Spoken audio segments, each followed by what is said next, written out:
เลือกใช้เป็นประตูแบบ UVC ขนาดความกว้างทั้งด้านข้างแล้วก็ด้านแนวสูงนะครับอยู่ที่5สวัสดีครับพบกับผมสีเมืองชาแนลอีกเช่นเคยครับทุกความสำเร็จเริ่มต้นที่ก้าวแรกเสมอครับผมเป็นยูทูบเบอร์มือใหม่ซึ่งเพิ่งจะเริ่มมาหัดทำคลิปนะครับต้องขอบคุณสำหรับการติดตามเป็นกำลังใจในช่องของผมในช่วงที่ผ่านมานะครับซึ่งช่องของผมก็จะมีอยู่หลายเพลย์ลิสต์นะครับก็จะมีฮิมทางคาเฟ่ก็จะเป็นการเปิดร้านกาแฟของผมเกษตร Gen X ก็จะเป็นการปลูกต้นไม้ยืนต้นของผมมือใหม่หัดเล่นก็จะเป็นในเรื่องของการเล่นดนตรีของผมและอีกหนึ่งเพลย์ลิสต์ก็คือมือใหม่หัดสร้างก็จะเป็นในเรื่องราวของการสร้างร้านกาแฟด้วยตัวเองของผมนะครับโดยในตอนที่แล้วผมก็ได้มีการนำเสนอในเรื่องราวของการเดินระบบไฟฟ้าภายในร้านกาแฟของผมไปแล้วนะครับเพื่อนๆก็สามารถกลับไปชมคลิปย้อนหลังก่อนหน้านี้ได้สำหรับในคลิปนี้ครับเราก็ได้เดินทางมาถึงตอนที่11แล้วครับก็จะเป็นในเรื่องราวของการติดวงกบประตูหน้าต่างของร้านกาแฟของผมซึ่งผลจะเป็นยังไงเดี๋ยวเราลองไปดูพร้อมกันในคลิปนะครับแล้วก็อย่าลืมกดติดตามต่อเนื่องเป็นกำลังใจให้ผมด้วยนะครับไปดูกันเลยครับสวัสดีครับวันนี้ผมพามาดูขั้นตอนการติดวงกบประตูหน้าต่างของร้านกาแฟของผมนะครับซึ่งในส่วนของประตูผมก็ต้องบอกก่อนครับว่าผมมีการติดอยู่2ส่วนนะครับก็คือส่วนแรกก็คือจะเป็นส่วนของประตูด้านหน้าที่เป็นกระจกครับซึ่งตรงนี้อาจจะเป็นชุดที่ติดมากับกระจกเลยซึ่งผมได้เคยอธิบายในคลิปก่อนหน้านี้ไปแล้วนะครับซึ่งก็มีขนาดอยู่ที่ 1.2 คูณ 2.4 เมตรเป็นแบบบานสวิงนะครับส่วนประตูอีกจุดหนึ่งก็จะอยู่บริเวณด้านหลังห้องเก็บของร้านกาแฟของผมครับซึ่งผมก็จะเลือกใช้เป็นประตูแบบ UVC ขนาด 80 คูณ 2 เมตรสีขาวซึ่งก็จะเป็นประตูที่ใช้สำหรับภายนอกอาคารนะครับเนื่องจากว่ามันอยู่ด้านหลังผมก็เลยเลือกใช้ประตูที่สามารถที่จะทนแดดทนฝนได้ลักษณะแบบนี้มาติดตั้งนะครับอันนี้ก็จะเป็นบริเวณด้านหลังห้องเก็บของร้านกาแฟของผมที่ได้มีการติดตั้งประตู UVC ไปก็จะออกมาเป็นทรงแบบนี้นะครับซึ่งรูปแบบในการติดตั้งประตูของร้านกาแฟของผมก็ใช้หลักการก็คือว่าผมมีการซื้อตัววงกบประตูที่เป็นแบบสำเร็จรูปมาเลยนะครับซึ่งผมซื้อมาจากทางไทยวัสดุเพื่อที่จะมายิงกับตัวโครงข้าวเหล็กที่ผมมีการทำไว้ก่อนหน้านี้ในขั้นตอนของการทำโครงข้าวเนื่องจากว่าผมต้องการที่จะลดเวลาในการทำงานนะครับจุดที่เราจะต้องให้ความสำคัญเป็นพิเศษก็คือในขั้นตอนของการทำโครงข้าวก่อนหน้านี้ที่เรามีการเชื่อมตัวโครงเหล็กที่ใช้ทำเป็นตัวกรอบของวงกบประตูที่จะมาติดตั้งหลังจากนี้นะครับซึ่งเราจะต้องมีการเชื่อมให้ได้ระยะที่พอดีกับตัวกรอบวงกบประตูที่จะมาติดตั้งซึ่งโดยทั่วไปแล้วประตูขนาด80เซนติเมตรคูณ2เมตรก็จะมีขนาดระยะวงกบความกว้างอยู่ที่87เซนติเมตรซึ่งในส่วนของการทำโครงข้าวที่เป็นเหล็กก่อนหน้านี้เราจะต้องมีการเชื่อมให้มีช่องว่างเพื่อที่จะนำวงกบประตูมาติดตั้งหลังจากนั้นนะครับซึ่งในส่วนของผมเองแนะนำว่าในส่วนของช่องว่างฝั่งนี้น่าจะอยู่ที่ 2.5 มิลลิเมตรฝั่งนี้ก็คืออยู่ที่ 2.5 มิลลิเมตรเช่นเดียวกันความกว้างของช่องว่างตรงนี้ก็คือรวมทั้งหมดอยู่ที่5มิลลิเมตรนะครับซึ่งก็จะพอดีกับในส่วนของการนำตัววงกบประตูมาติดตั้งเพื่อได้ยิงสกรูเพื่อความแข็งแรงแล้วก็ความสวยงามด้วยนะครับเหตุผลที่ผมต้องแนะนำอย่างนั้นก็เพราะว่าในส่วนของการเชื่อมตัวโครงข้าวกรอบประตูเหล็กของผมผมมีการเผื่อระยะไว้ที่10มิลลิเมตรนะครับก็คือฝั่งนี้5มิลลิเมตรฝั่งนี้ก็5มิลลิเมตรเมื่อเรานำตัว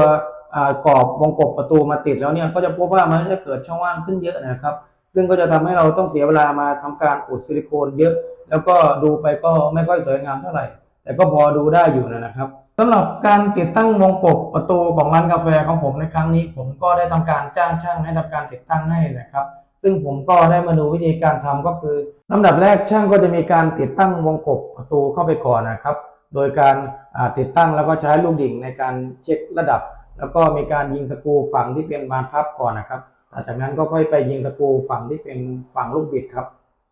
จากนั้นก็จะทำการประกอบตัวบานพับของประตูเข้าไปนะครับแล้วก็มาทำการประกอบชุดลูกบิดแล้วก็สุดท้ายก็จะเป็นในส่วนของการยิงซิลิโคนอุดตามขอบวงกบประตูที่มีการติดตั้งไปที่เป็นช่องว่างนะครับทั้งภายนอกและก็ภายในทั้งหมดให้เรียบร้อยนะครับฟังดูแล้วก็เหมือนจะทำได้ง่ายๆนะครับแต่ว่าจากการที่ผมมาดูกับทางช่างก็จะพบว่ามันก็มีความยุ่งยากในตัวของมันอยู่ซึ่งถ้าเกิดเพื่อนๆไม่มีความเชี่ยวชาญผมแนะนำว่าให้จ้างช่างทำจะดีกว่านะครับซึ่งถ้าเกิดมาทำเองก็อาจจะมีประเด็นในเรื่องของการติดตั้งประตูเอียงเกิดขึ้นได้ครับ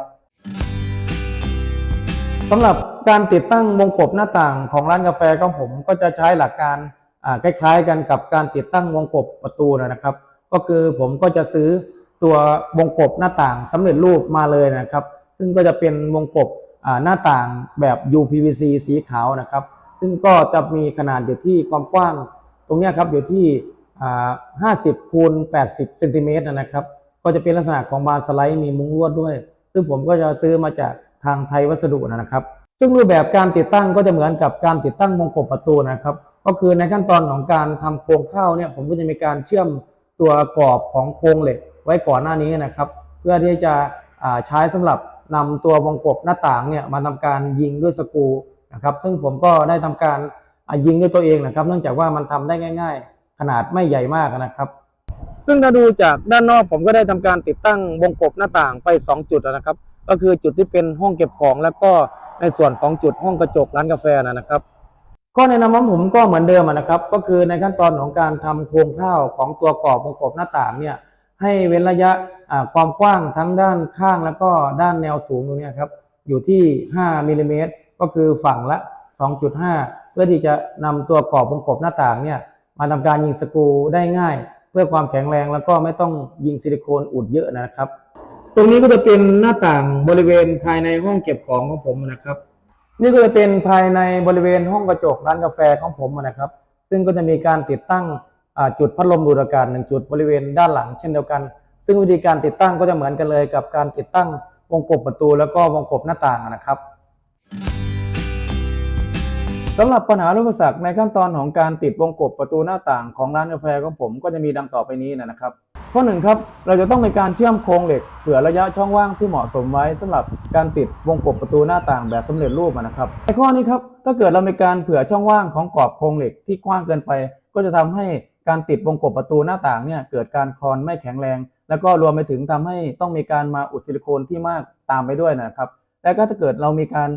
เผื่อระยะของขอบวงกบเนี่ยน้อยเกินไปก็จะทำให้การนำวงกบประตูหน้าต่างมาติดตั้งเนี่ยทำได้ยากนะครับจากประสบการณ์ของผมแนะนำว่าควรที่จะเผื่อระยะของกรอบโครงเหล็กไว้ที่ฝั่งละ 2.5 มิลลิเมตรแค่นั้นก็น่าจะเพียงพอนะครับเพราะว่ามันสามารถที่จะนำวงกบประตูหน้าต่างเนี่ยมาติดตั้งได้พอดีทำให้เกิดการยิงสกรูไปแล้วเนี่ยเกิดความแข็งแรงแล้วก็มีการอุดซิลิโคนที่ไม่น้อยและมากเกินไปนะครับข้อ 2ครับลองพิจารณาวงกบประตูหน้าต่างเป็นแบบอลูมิเนียมก็อาจจะประหยัดกว่านะครับอันนี้ก็เป็นความเห็นส่วนตัวของผมหลังจากที่มีการติดตั้งวงกบประตูหน้าต่างไปแล้วนะครับซึ่งผมมีการเลือกใช้วงกบประตูหน้าต่างเป็นแบบ UPVC ซึ่งผมมองว่ามันมีราคาที่ค่อนข้างที่จะแพงมากเมื่อเทียบกับวงกบประตูหน้าต่างที่เป็นแบบอลูมิเนียมนะครับแต่ว่าถ้าเกิดเพื่อนๆมีงบประมาณที่มากเพียงพอก็สามารถที่จะเลือกใช้แบบผมได้นะครับแต่ถ้าเกิดย้อนเวลากลับไปได้ผมมองว่าผมจะเลือกใช้วงกบประตูหน้าต่างเป็นแบบอลูมิเนียมจะดีกว่านะครับเนื่องจากว่ามันสามารถที่จะประหยัดและลดต้นทุนของผมลงไปได้นะครับเป็นยังไงบ้างครับสำหรับเรื่องราวการสร้างร้านกาแฟด้วยตัวเองของผมในขั้นตอนของการติดวงกบประตูหน้าต่างซึ่งก็ต้องบอกเพื่อนๆครับว่าก็ถือว่าเป็นขั้นตอนที่มีความสำคัญขั้นตอนหนึ่งในการทำบ้านและก็การทำโครงสร้างนะครับซึ่งในส่วนของวิธีการปัญหาอุปสรรคและก็ข้อแนะนำผมก็ได้มีการอธิบายในคลิปไปแล้วนะครับเพื่อนๆก็ลองนำไปพิจารณาดูครับก็ต้องขอบคุณสำหรับการติดตามรับชมรับฟังคลิปนี้ตั้งแต่ต้นจนจบนะครับเจอกันในคลิปต่อไปก็จะเป็นในเรื่องราวของการทำเคาน์เตอร์แล้วก็การทำซิงค์ล้างนะครับก็อย่าลืมกดติดตามต่อเนื่องเป็นกำลังใจให้ผมด้วยนะครับสำหรับคลิปนี้ต้องขอตัวลาไปก่อนเจอกันในคลิปต่อไปนะครับทุกความสำเร็จเริ่มต้นที่ก้าวแรกเสมอครับขอบคุณครับ